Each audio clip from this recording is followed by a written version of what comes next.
Hi, I'm Rob, and this is 3 Minutes Ethical Business. 3 Minutes Ethical Business. My guest this episode is Managing Director of Events Business Production Live, Tony Lake. Tony's a strong proponent of sustainability. My personal ethos is that real change happens from the ground up. So this means individuals like myself and small companies changing their habits and improving their processes in order to make things better. So I'll give an example of this. So in the UK, around about 7,000 disposable cups get used in the amount of time that it takes for you to nip into your local coffee shop and get them to make you a latte. Worse yet, only 1%, so around 70 of those cups actually gets recycled. When you talk about that happening every couple of minutes, just in the UK alone, not even the rest of the world, we're talking such an astronomically huge amount of waste. And I think it seems like one of these no-brainer things that we should really be looking to make these changes as quickly as possible. And so how does this relate to your business? It's important to us because of corporate responsibility. Also, it helps our clients become more proactive towards their sustainability goals. I'd also like to point out that we're a proud member of the Sustainable Events Alliance. We're the first UK production agency to receive certification from them. That's a really great award. Congratulations, Tony.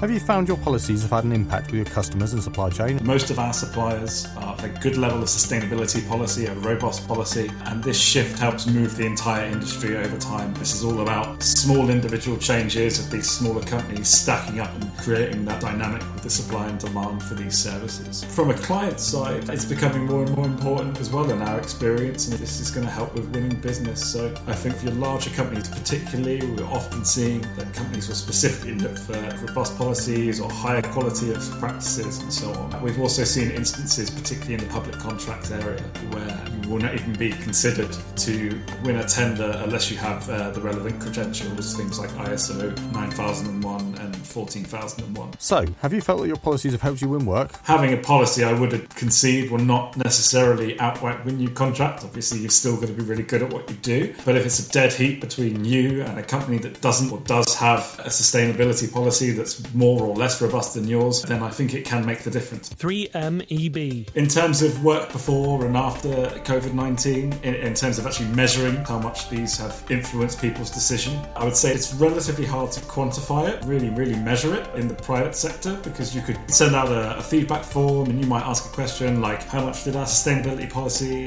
influence your decision to use us as a supplier? And you may get some positive feedback from that, and people may say, yeah, absolutely, you know, we really like your sustainability policy. But it's a very loaded question. You're almost always going to get a positive response because the client wants to be seen to care about the environment as well, generally speaking. So we've found that the best measure has actually been in public contracts, and this is possibly where it's arguably more influential at the moment in any case. In those instances, you can really get an immediate feedback on the scoring that you get, and we found that we're getting consistently very high or maximum scores for areas such as value added and sustainability with the tenders that we apply for. So that's been really helpful. So I understand that one of the next steps in Production Live's development is to work towards ISO accreditation. And what's the driving force behind this, Tony? For Production Live, the driving force between working towards ISO 14001, I think, can be kind of summed up in the answers we've given to some of the previous questions, with the key points being corporate responsibility, commitment to the environment, and some commercial advantage for contracts, particularly in the public sector.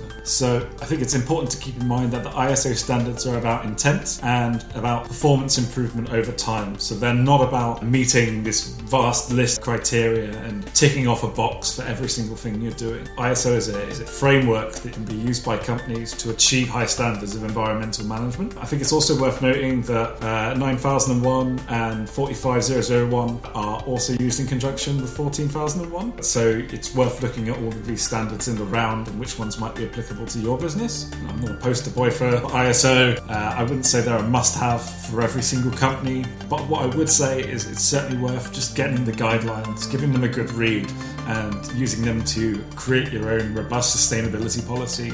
Maybe get involved with an alliance or a membership to help you, guide you through on improving your own policies, and that alone can be enough to help you win contracts. Well, thanks, Tony. Great to have your insight on how Production Live is going about bringing positive policies to your work. This is 3 Minutes Ethical Business. Well, once again, we're well over the 3-minute mark, but also well worth it. Still to come in the series, we're talking carbon offsets, fair trade and environmental activism as part of a company's corporate social responsibility. 3 Minutes Ethical Business. 3MEB is produced by RJN Creative.